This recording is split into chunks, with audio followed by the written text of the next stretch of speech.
Et donc on voit qu'en fait Aristote, il est entre les sophistes et Platon. Pourquoi ça? Parce que d'un côté, les sophistes, ils sont complètement empiriques, c'est-à-dire qu'ils pensent que toute la connaissance du monde et du réel n'est issue que des sens, de la sensation, de nos cinq sens, du concret, et donc en fait c'est relatif. C'est relatif à chacun, ce que je disais tout à l'heure. C'est que d'un côté, ils sont certains qu'en fait chaque chose m'apparaît d'une certaine manière et à toi d'une autre manière, et donc la réalité est pour moi différente de toi-même, chacun sa réalité et sa vérité.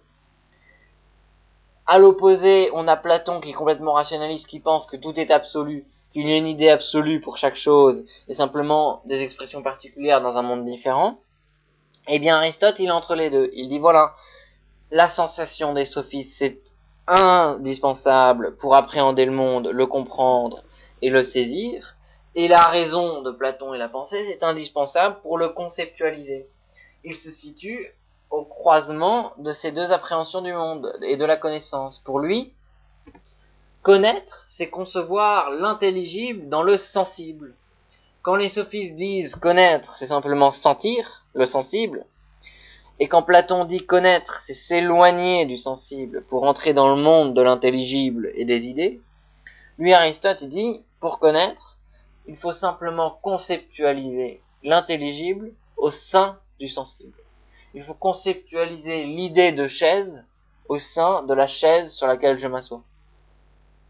Il faut conceptualiser l'idée du cheval au sein de ce cheval que j'aperçois.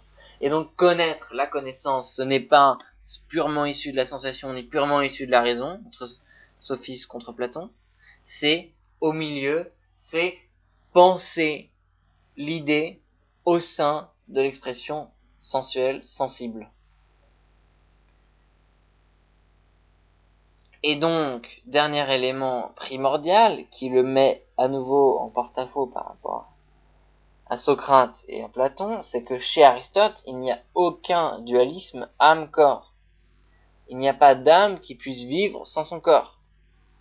Il n'y a pas de dialectique entre l'âme et le corps. Il n'y a pas d'âme supérieure au corps, comme chez Socrate.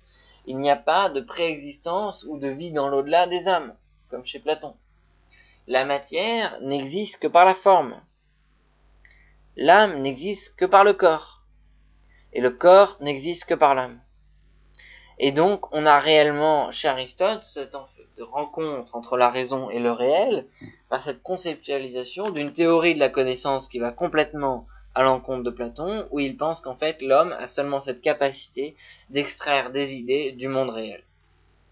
Voilà, donc maintenant, on va pouvoir passer à sa théorie politique, à nouveau complètement opposée à ce que pense Platon, avec un point de vue à peu près pareil, au milieu, entre sophiste et Platon.